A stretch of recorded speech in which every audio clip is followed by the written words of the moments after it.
प्रभुंक नाम समस्त शालोम भल अछंती कि आसंतु समस्त एकत्र प्राय 2500 वर्ष पूर्वरु बाबिल देशरे घटिथिबा घटनाटी सही विषय ध्यान करिबा पई चेष्टा करिबा। आपणकर बाइबल खोलंतु दानिएल पुस्तक प्रथम अध्याय 3 पदरु पढुअछि।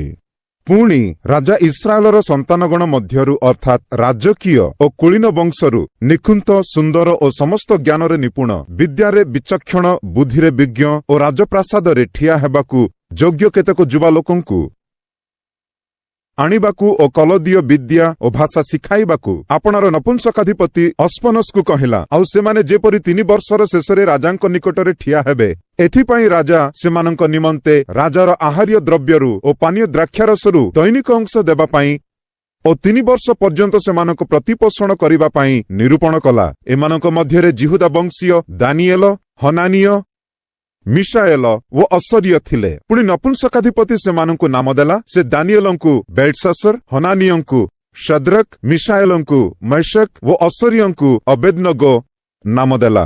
मात्र राजार आहार्य द्रव्यरे ओ ताहार पानीय द्राक्षारसरे आपणाकु असुचि न करिबा पाई दानिएल निज मनरे स्थिर कले। एहेतु जेपरि से आपणाकु असुचि न करंती एथिपाई से नपुंसकाधिपति की निवेदन कले। आपणाकु असुचि न करिबा पाई दानिएल निज मनरे स्थिर कले। एहेतु से जेपरि आपणाकु असुचि न करंती एथिपाई से नपुंसकाधिपति की निवेदन कले।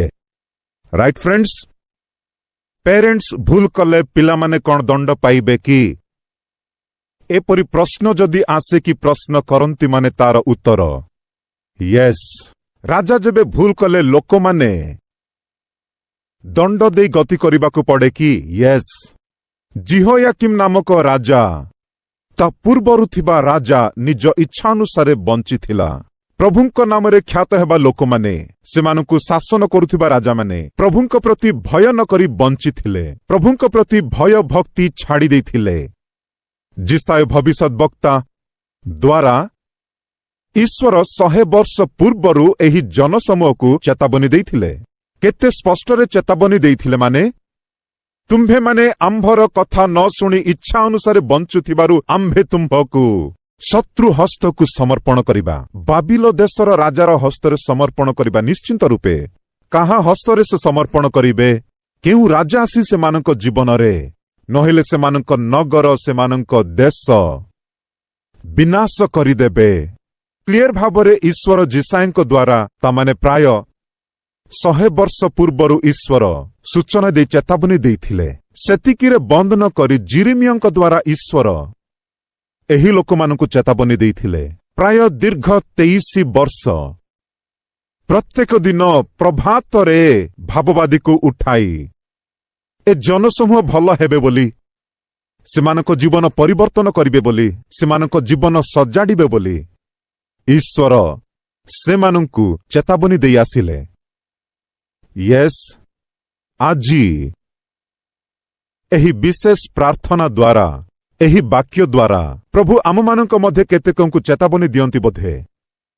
से दिन जेपरि तांकरी भाववादी और मनोनीत करिथिबा सेवकमानंकु उठाई प्रभातरे सेमानंकु उठाई लोकमानंकर आवश्यकीय संवादकु ओ चेतावनी किपरि भाबे से दिन ईश्वर देइथिले, चेतावनी देले, सजाड़िबा पई चेष्टा करिथिले।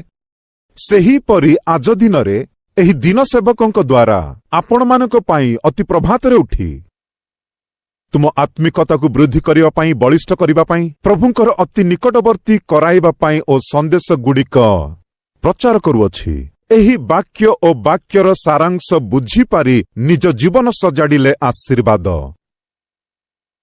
सेहीपरि न करी निज पापरे ओ तुमे माने करि आसुथिबा भूल रे नेउथिबा भूल पदक्षेपरे जदि जाउअछंती माने प्रभु रखिथिबा सेही निश्चिंत दंड ठारू खसी पड़िबा संभव नाही। प्राय दीर्घ 23 वर्ष ईश्वर इस्राएल लोकंकु तांको भाववादी मानक द्वारा चेतावनी देइथिले, तथापि परिवर्तन आसिनी।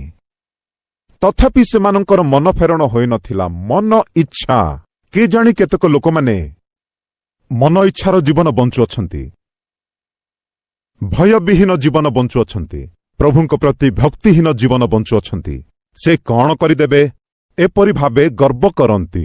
ଜାଗ୍ରତ ଇସ୍ରାଏଲ ଦେଶ ଶାସନ କରୁଥିବା ଜେହୋୟାକିମ୍ ପରି ରାଜାଙ୍କୁ ପ୍ରଭୁ ଦଣ୍ଡ ଦେଇଥିଲେ। ମନୋଷୀ ସେପରି ବ୍ୟକ୍ତିଙ୍କୁ ପ୍ରଭୁ ଦଣ୍ଡ ଦେଲେ। ଦାଉଦଙ୍କ ପରି ପ୍ରଭୁଙ୍କ ମନର ମତ ବ୍ୟକ୍ତିଙ୍କୁ ପ୍ରଭୁ ଦଣ୍ଡ ଦେଇଥିଲେ।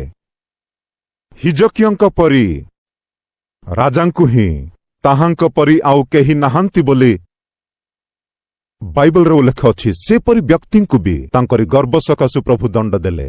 ତୁମକୁ ଦଣ୍ଡିତ କରିବା ପାଇଁ ପ୍ରଭୁଙ୍କ ନିମନ୍ତେ ବଡ଼ ବିଷୟ ନୁହେଁ, କିନ୍ତୁ ଦଣ୍ଡ ଦେବାରେ ପ୍ରଭୁ ସନ୍ତୁଷ୍ଟ ହୁଅନ୍ତି ଏପରି ମୋ ପ୍ରଭୁ ବିଲକୁଲ ନୁହନ୍ତି। ତୁମକୁ ଦଣ୍ଡ ଦେବି ବୋଲି ତାଙ୍କର ଉଦ୍ଦେଶ୍ୟ ନାହିଁ, ତୁମମାନଙ୍କୁ ଉଦ୍ଧାର କରିବି ଏହା ତାଙ୍କରି ଇଚ୍ଛା। ଆଜି ଏହି ବାକ୍ୟ ଶୁଣୁଥିବା ପ୍ରିୟ ଭଉଣୀ ଓ ଭାଇମାନେ, ପ୍ରଭୁ ଚାହିଁବା ପରି ଆପଣ ବଞ୍ଚିବା ନିମନ୍ତେ ପ୍ରଭୁଙ୍କୁ ସମର୍ପଣ କଲେ ଭଲ। ସେପରି ନ କରି ନିଜ ଇଚ୍ଛା ଅନୁସାରେ ଯଦି ବଞ୍ଚିବେ ତେବେ ଶୁଣ, ତୁମେ ସ୍ୱହସ୍ତରେ ପ୍ରଭୁଙ୍କଠାରୁ ଦଣ୍ଡ କିଣି ଆଣୁଅଛ। ଯେତେଥର ଚେତାବନୀ ଦେଲେ କି ଯେତେଥର ପ୍ରଭୁ ତୁମକୁ ସ୍ପଷ୍ଟରେ କହିଲେ ବି ତୁମ ମନ ପରିବର୍ତ୍ତନ କରୁନାହଁ, ତୁମ ପଦ୍ଧତି ବଦଳାଉନାହଁ, ତୁମ ପାପର ଅଭ୍ୟାସ ଛାଡୁନାହଁ, ସେହି ପାପର ମାର୍ଗରେ ତୁମେ ଗତି କରୁଅଛ, ତାହା ସୁରକ୍ଷା ନାହିଁ ବୋଲି, ଯଥାଶୀଘ୍ର ଦଣ୍ଡ ଆସୁଅଛି ବୋଲି ଭୁଲନ୍ତୁ ନାହିଁ। ସେହିଦିନ ଆସିବା ପୂର୍ବରୁ ଆଜ ଦିନ ତୁମ ଜୀବନ ପ୍ରଭୁଙ୍କୁ ସମର୍ପଣ କଲେ ଭଲ। ପ୍ରଭୁ କହିଲା ପରି ଘଟିଥିଲା, ଶେଷରେ ପ୍ରଭୁ କହିଲା ପରି ହିଁ ଘଟିବ। ଫ୍ରେଣ୍ଡସ୍, ଏହି ବିଷୟ ଭୁଲନ୍ତୁ ନାହିଁ। ଆମେ ଚାହିଁବା ପରି ନୁହେଁ, ପ୍ରଭୁ ଚାହିଁଲା ପରି, ପ୍ରଭୁ ଆଜ୍ଞା ଦେଲା ପରି ହିଁ ଘଟିବ। ତାଙ୍କରି ବାକ୍ୟ ବଦଳାଇବା ପାଇଁ ଏ ଜଗତରେ କେହି ନାହାନ୍ତି। ସେ ଯେବେ ଦଣ୍ଡ ଦେବା ପାଇଁ ଆରମ୍ଭ କରିବେ, ତାହା ବନ୍ଦ କରିବା ପାଇଁ ଏ ଜଗତରେ ଜଣେ ସୁଦ୍ଧା ନାହାନ୍ତି। ସେ କହିଲା ପରି ଘଟିଥିଲା। ବାବିଲର ରାଜା ଆସିବେ ବୋଲି କହିଲେ ଓ ଆସିଗଲା। ତୁମ ନଗର ଧ୍ୱଂସ କରିଦେବେ ବୋଲି କହିଲେ ଓ ଧ୍ୱଂସ କରିଦେଲେ। ତୁମ୍ଭମାନଙ୍କୁ ଦାସ୍ୟ ରୂପେ ସେମାନେ ନେଇଯିବେ ବୋଲି କହିଲେ, ସେହିପରି ଦାସ୍ୟ ରୂପେ ସେମାନଙ୍କୁ ନେଇଗଲେ। ପ୍ରଭୁଙ୍କ ବାକ୍ୟକୁ ନ ମାନିଲେ, ପ୍ରଭୁ କହିଲା ପରି ନ କରିଲେ, ପ୍ରଭୁ କହିବା ପରି ସେ ମାତ୍ର ନିଶ୍ଚିନ୍ତ କରିବେ। ପ୍ରଭୁ କହିବା ପରି ଯଦି ତମେ ନ କରିବ, ପ୍ରଭୁ ଯାହା କହିବେ ସେ କରିବେ। ସେ କରିଥିଲେ ଆଜ୍ଞା। ଦଣ୍ଡ ଦେବି କହିଲେ, ଦଣ୍ଡ ଦେଲେ। ମା ମାନେ ବାପା ମାନେ ନିଜ ଇଚ୍ଛାନୁସାରେ ବଞ୍ଚିବା ଦ୍ୱାରା, ରାଜାମାନେ ରାଣୀମାନେ ନିଜ ଇଚ୍ଛାନୁସାରେ ବଞ୍ଚିବା ଦ୍ୱାରା କେଉଁମାନେ କଷ୍ଟ ଅନୁଭବ କଲେ ଜାଣନ୍ତି କି? ପିଲାମାନେ କଷ୍ଟ ଅନୁଭବ କରିଥିଲେ। ସୁବର୍ଣ୍ଣ ଭବିଷ୍ୟତ ପାଇବାକୁ ଥିବା ପିଲାମାନେ ବର୍ତ୍ତମାନ ବନ୍ଦୀ ଅବସ୍ଥାରେ ଅଛନ୍ତି। ଆଉ ଥରେ ମନେ ପକାଉଅଛି, ପ୍ୟାରେଣ୍ଟସ୍, ଆପଣମାନେ ଯଦି ବାପା ରୂପେ ମା ରୂପେ ଦାୟିତ୍ୱ ବିହୀନ ଜୀବନ ବଞ୍ଚିଲେ, ଭକ୍ତିହୀନ ଭାବରେ ଯଦି ବଞ୍ଚୁଅଛନ୍ତି କି ବଞ୍ଚିଲେ, ଶୁଣନ୍ତୁ, ପିଲାମାନେ ବନ୍ଦୀ ହୋଇଯିବେ। ମା ମାନେ ବାପା ମାନେ ପ୍ରାର୍ଥନା କରି ପ୍ରାର୍ଥନାର ବେଡ଼ ଯଦି ପିଲାମାନଙ୍କ ଚାରିପଟେ ବାନ୍ଧିଲେ, ପିଲାମାନଙ୍କର ଭବିଷ୍ୟତ ସୁବର୍ଣ୍ଣମୟ ହେବ। ସେପରି ନ କରି ମା ପ୍ରାର୍ଥନା ବିହୀନ ଅଟେ, ବାପା ପ୍ରାର୍ଥନା କରିବା ବ୍ୟକ୍ତି ନୁହେଁ। ଏମାନେ ଦୁହେଁ ପିଲାମାନଙ୍କୁ ପଚାରନ୍ତି ନାହିଁ ଓ ପ୍ରଭୁଙ୍କ ପ୍ରତି। ସେପରି ପରିସ୍ଥିତିରେ ଶୟତାନ ହସ୍ତରେ ପିଲାମାନେ ବନ୍ଦୀ ହୋଇଯିବେ। ଶୟତାନ ଆଣୁଥିବା ଏହି ଯୌବନ କାଳର ଇଚ୍ଛାକୁ ବନ୍ଦୀ ହୋଇଯିବେ। ସେପରି ତୁମ ପିଲାମାନେ ବିନଷ୍ଟ ନ ହୋଇ, ଆମ ପିଲାମାନେ ବିନଷ୍ଟ ନ ହୋଇ କି ପତନ ନ ହୋଇ ରହିବାକୁ ଯଦି ହେଲେ, ପ୍ୟାରେଣ୍ଟସ୍ ପ୍ରାର୍ଥନାଶୀଳ ହେବା ଦରକାର। ସେଦିନ ସେହି ଦେଶରେ ଥିବା ପ୍ରାଚୀନମାନେ, ବଡ଼ମାନେ, ପ୍ୟାରେଣ୍ଟସ୍, ଶାସନ କରିବା ଲୋକେ ଏ ସମସ୍ତେ ମିଶି ପ୍ରଭୁଙ୍କ ବିରୁଦ୍ଧରେ ସେମାନେ ଉଠିବା ସମୟରେ ଦଣ୍ଡିତ ହୋଇଥିଲେ ଆଜ୍ଞା। ବନ୍ଦୀ ରୂପେ ସେମାନେ ନିଆଯାଇଥିଲେ। ସେମାନଙ୍କ ସହିତ ପିଲାମାନେ ବି ବନ୍ଦୀ ରୂପେ ନିଆଯାଇଥିଲେ। ଏପରି ବନ୍ଦୀ ରୂପେ ନିଆଯାଇଥିବା ସମୟରେ ଘଟିଥିଲା କଣ? ମାନେ ନବୁକଦନେସର ରାଜା ଗୋଟିଏ ଆଜ୍ଞା ଦେଇଥିଲେ। କଣ ଜାଣ କି? ଏ ଜିହୁଦୀମାନଙ୍କ କୁଟୁମ୍ବ ମଧ୍ୟରୁ ଭଲ ଶିକ୍ଷିତମାନଙ୍କୁ, ସୌନ୍ଦର୍ଯ୍ୟ ରୂପବାନ ଲୋକଙ୍କୁ, ତତ୍ତ୍ୱଜ୍ଞାନ ପାଇବା ବ୍ୟକ୍ତିଙ୍କୁ, ବହୁତ ବିଜ୍ଞ ଲୋକଙ୍କୁ, ମୋ ନିକଟରେ ରହିବା ପାଇଁ ଯୋଗ୍ୟତା ପାଇବା ଲୋକେ କେତେକ ଲୋକଙ୍କୁ ସେଲେକ୍ଟ କରନ୍ତୁ। ଏପରି ସେଲେକ୍ଟ କର ବୋଲି କହିବା ବେଳେ ସେତିକି ନୁହେଁ, ରାଜବଂଶରେ ଜନ୍ମ ହୋଇଥିବା ଲୋକମାନେ, ରାଜକୁଟୁମ୍ବରେ ଜନ୍ମ ହେବା ଲୋକେ, ସେପରି ଲୋକମାନଙ୍କୁ ସେଲେକ୍ଟ କରନ୍ତୁ ବୋଲି କହିବା ବେଳେ, ବନ୍ଦୀ ପିଲାମାନେ କିନ୍ତୁ ରାଜାଙ୍କ ସାକ୍ଷାତରେ ରାଜାଙ୍କର ସହଯୋଗୀ ରୂପେ ରହିବା ପାଇଁ କେତେକ ଲୋକେ ମନୋନୀତ ହୋଇଥିଲେ, ମନୋନୀତ କରାଯାଇଥିଲେ। ଏହି ମନୋନୀତମାନଙ୍କ ମଧ୍ୟରେ କେତେକ ଯୁବାମାନେ ଶଦ୍ରକ୍, ମେଶକ୍, ଅବେଦନଗୋ, ପ୍ରମୁଖ ଭାବେ ଦାନିଏଲ, ଏହି ଚାରିଜଣ ବି ଅଛନ୍ତି। ଏହି ଚାରିଜଣ କିଏ? ରାଜବଂଶରେ ଜନ୍ମ ହେବା ଲୋକେ। ରାଜବଂଶରେ ଜନ୍ମ ହୋଇ ଅଛନ୍ତି ମାନେ କେମିତି ବଢ଼ିଥିବେ ଥରେ ଆଲୋଚନା କରନ୍ତୁ। ସେମାନଙ୍କୁ ସୁଖ କଣ ଅଭାବ କି? ସେମାନଙ୍କ ନିମନ୍ତେ ସୌଖ୍ୟ କଣ ଅଭାବ କି ଆଜ୍ଞା? ସୁଖ ଭୋଗ କରିବା ପାଇଁ କଣ ଅଭାବ କି ଆଜ୍ଞା? ଏ ଦିନମାନଙ୍କରେ ଆମେ ଦେଖିଥାଉ, ବାପା ଯଦି ଭଲ ଅଫିସର ମାନେ, ଗ୍ୟାଜେଟେଡ୍ ଅଫିସର ମାନେ, ସେ ଜଣେ ଯଦି ଉନ୍ନତ ଅଧିକାରୀ ମାନେ, ପିଲାମାନେ ସେ ବାପାଙ୍କର ଅଧିକାର ଓ ପୋଜିସନକୁ ସେମାନେ ଆଧାର କରି ମନ ଇଚ୍ଛା ବଞ୍ଚୁଅଛନ୍ତି। ଯଦି ବାପା ପୋଲିସ ଅଫିସର ମାନେ, ଯଦି ବାପା ଗଭର୍ଣ୍ଣମେଣ୍ଟ ଅଫିସର ଅଟନ୍ତି ମାନେ, ଯଦି ଉନ୍ନତ ପଦବୀରେ ଅଛନ୍ତି ମାନେ, ନହେଲେ ଗୋଟିଏ ପଲିଟିସିଆନ ମାନେ, ପଲିଟିକାଲି ଉନ୍ନତି ପଦବୀରେ ଅଛନ୍ତି ମାନେ, ପିଲାମାନେ ସମସ୍ତେ ନହେଲେ ବି ଅଳ୍ପ କେତେକ ବାପାଙ୍କୁ ରହିଥିବା ସେହି ପୋଷ୍ଟ ଓ ପୋଜିସନ ସକାଶୁ କେତେଜଣ ପିଲାମାନେ ପାପ କାର୍ଯ୍ୟକଳାପ କରିବା ପରି ଆଜି ଆମେ ଦେଖୁନାହୁଁ। କାରଣ କଣ? ମାନେ ମୋ ବାପା ପୋଲିସ ଅଫିସର, ମୋର ଅଭାବ ନାହିଁ, ମୋତେ କେହି ପଚାରିବେ ନାହିଁ। ମୋ ବାପା ଗଭର୍ଣ୍ଣମେଣ୍ଟ ଉନ୍ନତ ଅଧିକାରୀ, ମୋତେ ପ୍ରଶ୍ନ କରିବା ଲୋକେ କେହି ନାହିଁ। ମୋ ବାପା ଜଣେ ରାଜକୀୟ ବ୍ୟକ୍ତି, ମୁଁ ଯାହା କଲେ ବି ଚଳିଯିବ। ଏହି ଭାବନା, ଧନ ଯଦି ଅଧିକ ଅଛି, ଟଙ୍କା ଯଦି ଅଧିକ ଅଛି, ସମ୍ପତ୍ତି ଯଦି ଅଧିକ ଅଛି ମାନେ, ସୁନ୍ଦରତା ଯଦି ଭଲରେ ଅଛି ମାନେ, ତାହାକୁ କେନ୍ଦ୍ର କରି ଖରାପ କାମ କରିବା ଲୋକେ କେତେଜଣ ନାହାନ୍ତି ଆଜ୍ଞା? ବୋଧେ ଆଜ ଦିନ।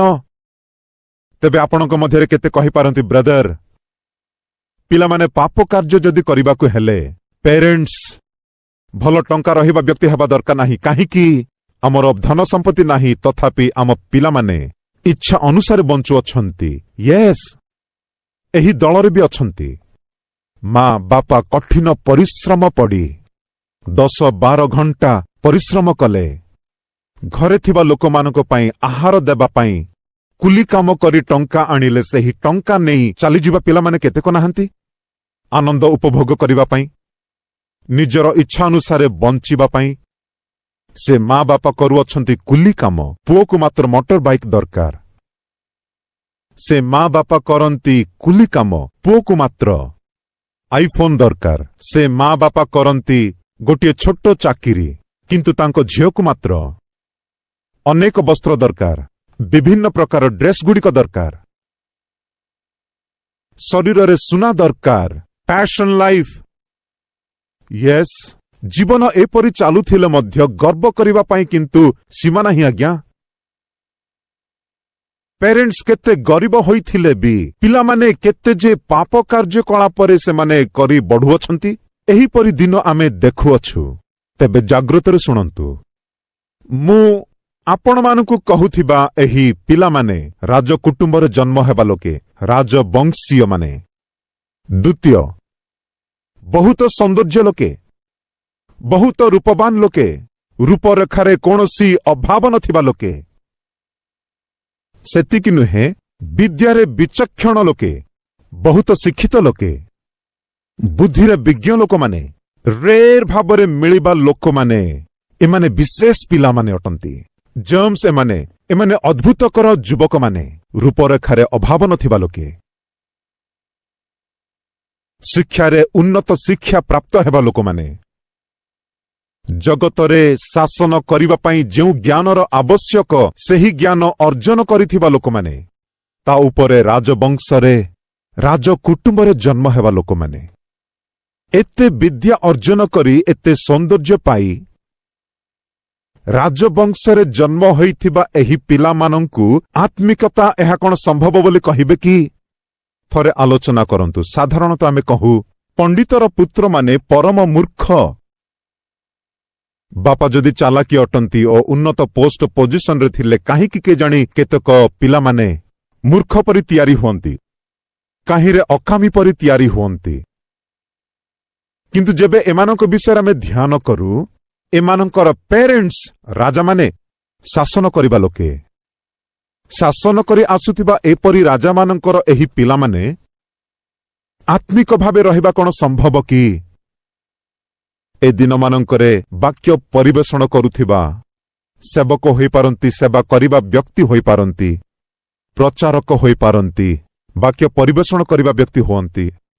ସେମାନଙ୍କ ପିଲାମାନେ ଠିକ୍ରେ ପ୍ରାର୍ଥନା ନ କରିବାର ପରିସ୍ଥିତି, ଠିକ୍ରେ ଆଣ୍ଠୁ ନ ପାତିବାର ପରିସ୍ଥିତି, ବାପାଙ୍କ ସହିତ ମାଙ୍କ ସହିତ କୁଟୁମ୍ବ ସହିତ ପ୍ରଭୁଙ୍କ ସାନ୍ନିଧ୍ୟରେ ଦେଖା ନ ଯିବା ପରିସ୍ଥିତି ଆମେ ଦେଖୁଅଛୁ।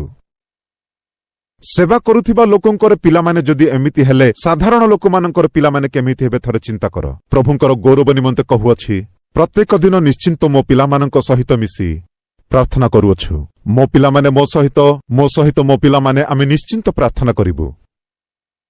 ଯେଉଁ ଦେଶକୁ ଗଲେ କି ଯେଉଁ ଅଞ୍ଚଳକୁ ଗଲେ ନିଶ୍ଚିନ୍ତ ପ୍ରତ୍ୟେକ ଦିନ ମୋ ପିଲାମାନଙ୍କ ସହିତ ଏକତ୍ର ପ୍ରାର୍ଥନା କରିବା ଜନ୍ମ କାଳରୁ ମୁଁ ସେମାନଙ୍କୁ ଶିଖାଇଅଛି। ସେମାନେ ସ୍କୁଲକୁ ଯିବା ସମୟରେ ନିଶ୍ଚିନ୍ତ ମର୍ଣ୍ଣିଂ, ଯେଉଁ ଦେଶରେ ଥିଲେ କି ସେ ଦେଶର ସମୟ ଯାହା ହେଲେ ବି ସେମାନେ ସ୍କୁଲକୁ ଯିବା ପୂର୍ବରୁ ନିଶ୍ଚିନ୍ତ ଫୋନ କରି ମୁଁ ପ୍ରାର୍ଥନା କରୁଥିଲି।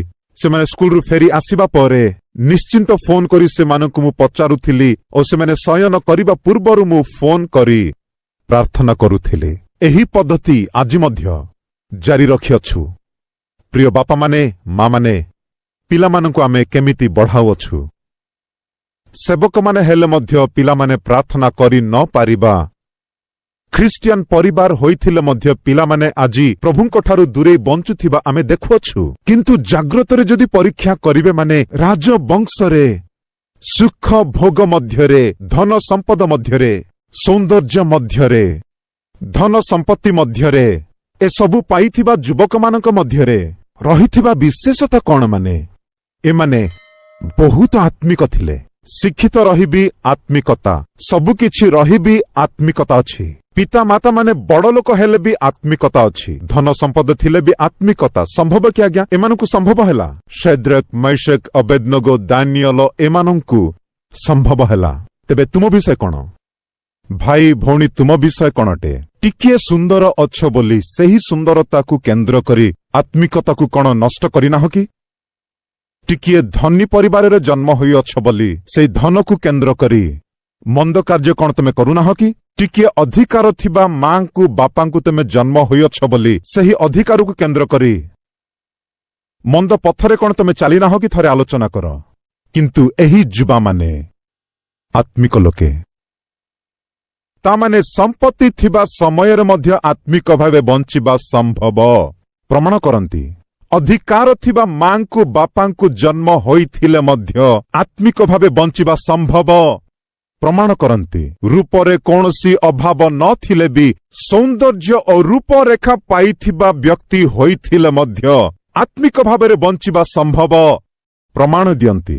କେତେକ କହିପାରିବେ, ଆଜ୍ଞା ମୋ ସୁନ୍ଦର ହିଁ ମତେ ବିନାଶ କରୁଅଛି। ୟେସ୍, ଅନେକଙ୍କ ଜୀବନ ସେମାନଙ୍କ ସୁନ୍ଦର ସେମାନଙ୍କୁ ବିନାଶ କରେ। ଅନେକଙ୍କର ଜୀବନରେ, ବିଶେଷ କରି ଯୁବାମାନଙ୍କ ଜୀବନରେ ପ୍ୟାରେଣ୍ଟସ୍ ମାନଙ୍କୁ ଥିବା ଅଧିକାର ହିଁ ସେମାନଙ୍କର ଆଶ୍ରୟ ହେଲା।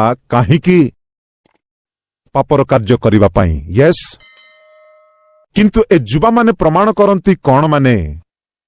ଆମେ ସୌନ୍ଦର୍ଯ୍ୟ ଥିଲାବେଳେ ମଧ୍ୟ ଆତ୍ମିକ ଭାବରେ ବଞ୍ଚିପାରିଲୁ। ଆମ ପ୍ୟାରେଣ୍ଟସ୍ ଅଧିକାରୀ ଥିବା ସମୟରେ ମଧ୍ୟ ଆତ୍ମିକ ଭାବେ ବଞ୍ଚିପାରିଲୁ। ସମସ୍ତ ବିଦ୍ୟା ଶିକ୍ଷା ଅର୍ଜନ କରିଥିଲେ ମଧ୍ୟ ଆତ୍ମିକ ଭାବେ ବଞ୍ଚିପାରିଲୁ। ସେ ଝିଅ ଟିକିଏ ସୁନ୍ଦର ରହିଲେ ଯଥେଷ୍ଟ। ଅନେକ ଯୁବାମାନେ ପଛେ ପଡ଼ନ୍ତି, ତାପରେ କାହାକୁ ଜଣକୁ ସେ ପ୍ରେମ କରେ, ତାପରେ ପଢ଼ା ଖରାପ ହୋଇଯାଏ, ତାପରେ ତା ଜୀବନ ବଜାରରେ ବିକ୍ରି ହୁଏ। ଆଜି ଆମେମାନେ ଦେଖିବାକୁ ପାରୁଅଛୁ ଏହା। ଆମେ ଗରିବ ପରିବାରରୁ ଆଜ୍ଞା। ମୋ ପାଖକୁ ଆସି ସାଧାରଣତଃ କଣ କହନ୍ତି ଜାଣ କି? ଆଜ୍ଞା ମୋ ଝିଅ ପାଇଁ ଟିକିଏ ପ୍ରାର୍ଥନା କରିବେ କି? ସୁନ୍ଦର ଝିଅ ଆଜ୍ଞା, ଭଲ ଭାବରେ ରହୁଛି ଆଜ୍ଞା, କିନ୍ତୁ ସ୍ଥିର ଭାବରେ ରହୁନାହିଁ। କିଏ ଜଣେ ବୟଫ୍ରେଣ୍ଡ ଆଜ୍ଞା। ସେ ବାପା କହନ୍ତି ମୋ ଝିଅକୁ ରକ୍ଷା କରିବା ପାଇଁ ଆମ ଘର ଆମେ ବଦଳେଇ ଦେଲୁ ଆଜ୍ଞା। ତଥାପି ସେଠାକୁ ବୟଫ୍ରେଣ୍ଡସ୍ ଆସୁଅଛି। ସେଠାରୁ ଆଉ ଗୋଟିଏ ଅଞ୍ଚଳକୁ ଘର ବଦଳେଇଲୁ ଆଜ୍ଞା। କେମିତି ଜାଣୁଅଛି ଆଡ୍ରେସ୍? କେମିତି ଜାଣୁଛି କଣ? ଏ ଝିଅ ଦେଉଅଛି। ସେଠାକୁ ଆସୁଅଛି ଆଜ୍ଞା। ସେ ବାପା କହନ୍ତି ଆଜ୍ଞା ଘରଗୁଡ଼ିକ ବଦଳେଇ ନପାରେ, ଆମେ ମରୁଅଛୁ ଆଜ୍ଞା। ଗରିବ ଲୋକେ ସେମାନଙ୍କ ଝିଅକୁ ରକ୍ଷା କରିବା ନିମନ୍ତେ କେତେ ଚେଷ୍ଟା କରୁଅଛନ୍ତି ଜାଣ କି? କଣ କାରଣ? ଟିକିଏ ଗୋରି ଅଛି, କଣ କାରଣ? ଟିକିଏ ରୂପରେଖା ଭଲ ଅଛି। ମାଙ୍କୁ ବାପାଙ୍କୁ ନରକ ଦେଖାଉଅଛି ଆଜ୍ଞା। ତାର ସେହି ସୌନ୍ଦର୍ଯ୍ୟତା ସକାଶୁ तार रूपरेखा जोगु कष्ट आनी दउअछि आज्ञा। माँ मानंकु बापा मानंकु भांगी पकाउअछि आज्ञा। भाई भौणी तमे मध्य एही दलर व्यक्ति अटकी तुम मांकर उत्तमता तुम बापांकर सौंदर्यता तुमे पाइथिबारु सेही सौंदर्यताकु तुमे केन्द्र करी तुम मांकु बापांकु कंदाउअछ कि? भल नाही बंधु। शैद्रक मैशक अबेदनगो दानिएल बहुत सौंदर्य लोके किंतु शुणंतु आत्मिक लोके सौंदर्य थिला बेले मध्य आत्मिक थिले। केते आत्मिकता माने राजा आज्ञा देइथिले कोन जानंती कि जो माने के मो सहित जड़ित होई आसंता दिन मानंकरे शासन करिबारे सहयोग करिवे समस्ते भी मो सहित भोजन करि परिबे। राजा भोजन करुथिबा श्रेष्ठ कर भोजन पान कर ओ श्रेष्ठ कर द्रव्य पान कर सेमाने मध्य सहयोग करि परिबे। राजांक सहित एकत्र भोजन करिबाकु हेले बड़ धन्य ओ भाग्य रूपे भाबिबे नुह कि? सेपरि समयरे एही युवक माने सेमानंकर उप अधिकारींकु देखि गोटे कथा कहंती कौन जानो कि आमे एही भोजन करिबु नाही एही द्राक्षारस पान करिबु नाही। कौन काहीकि आम्भमानंकु गोटे पद्धति अछि। आमे कौन खाइबु नाही आम्भमानंकु पूर्वरु जना जाई अछि। जाग्रतरे जदि आपण परीक्षा करिबे माने धर्मशास्त्र रे जिहुद माने कौन खाइबा दरकार नाही लेखा अछि। आज दिन रे सेमाने कौन खाइबे नाही सेमानंकु सुंदर मार्ग रे कौन कढ़ाई निये जान कि? धर्मशास्त्र प्रभुंक वाक्य। दानिएल धर्मशास्त्र ध्यान करिबा व्यक्ति हेबारु धर्मशास्त्र पालन करिबा व्यक्ति हेबारु धर्मशास्त्र ही दानिएलंकु आजी सुंदर मार्ग रे कढ़ाउ अछि। सेमाने विदेश रे यौवन अवस्थारे पाप कार्य करिबा पई अनुकूल थिबा स्थान रे अधिकारी माने सेमानकु अपवित्र करिबा समय रे दानिएल पवित्रताकु रक्षा करिबार कारण जानंती कि? से ध्यान करि आसीथिबा वाक्य। एही खाद्य खाओ नाही एही द्राक्षारस पान कर नाही एही ध्यासा ओ एही प्रकार ज्ञान दानिएल केउठारु पाइथिला? से ध्यान करिथिबा ग्रंथरु आसीअछि। प्रिय भौणी ओ भाई माने एही पवित्र बाइबल कौन करिबाकु हबो कौन न करिबाकु हेबो कौन पान करिबा दरकार कौन पान न करिबा दरकार कौन स्पर्श करिबे ओ करिबे नाही कौन भोजन करिबे कौन खाइबे नाही केउठाकु जिबे ओ केउठाकु जिबा न दरकार कौन करिबा उचित कौन करिबा अनुचित मनुष्यकु सूचना देई आसे। एही देखो एही पवित्र बाइबल। अनेक समय रे भाई ओ भौणी माने पचारंती आज्ञा मु पवित्र भाबरे बंचिबाकु हेले कौन करिबि? पवित्र बाइबल पठन कर। भक्त दाऊद एपरि कहंती मु जेपरि तुम विरुद्धरे पाप न करे जेपरि पाप न करे तुम्भर वाक्य मु आपण हृदय मध्यरे संचय करी रखिअछि बोली कहिले। यस प्रभुंकर वाक्य आम मानकु पवित्र करिबो पवित्र मार्गरे कढ़ाई नब।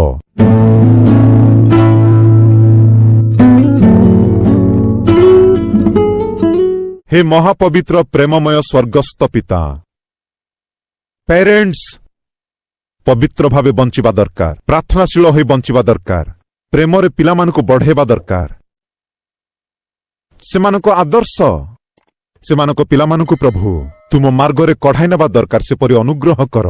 राजसंतान माने बहुत सौंदर्य लोके ओ ज्ञानवान लोके तथापि सेमाने पवित्र भावरे बंचिबाकु पारिले पवित्रताकु रक्षा करि पारिले यौवन कालरे सेमाने झुंटी न पड़ी सेमाने निजकु निज रक्षा करि पारिले सेथिपाई तुमरी धन्यवाद। दानिएल तांको जीवन आदर्श रूपे बदलै पारिले ओ तांको चारिपटर लोकंकु मार्ग ओ पथ देखाई पारिबा गोटे अद्भुत चालक होई पारिथिला। आज आममानक मध्यरे केतेक टिके सौंदर्य अछि बोली टिके धन अछि बोली ओ टिके आकार अछि बोली नहिले माँ बापा टिके पोजिशन रे अछंती बोली पदवी रे अछि बोली अधिकार रे अछंती बोली सेमानकर पोजिशन ओ अधिकार को केंद्र करी विनाश हेबा पिला माने अनेक अछंती बापा सेमानक पथरे न चालिबा पय हम पिला मानकु सहाय्य कर यीशु ख्रीष्टंक नाम रे प्रार्थना करूअछु बापा आमेन।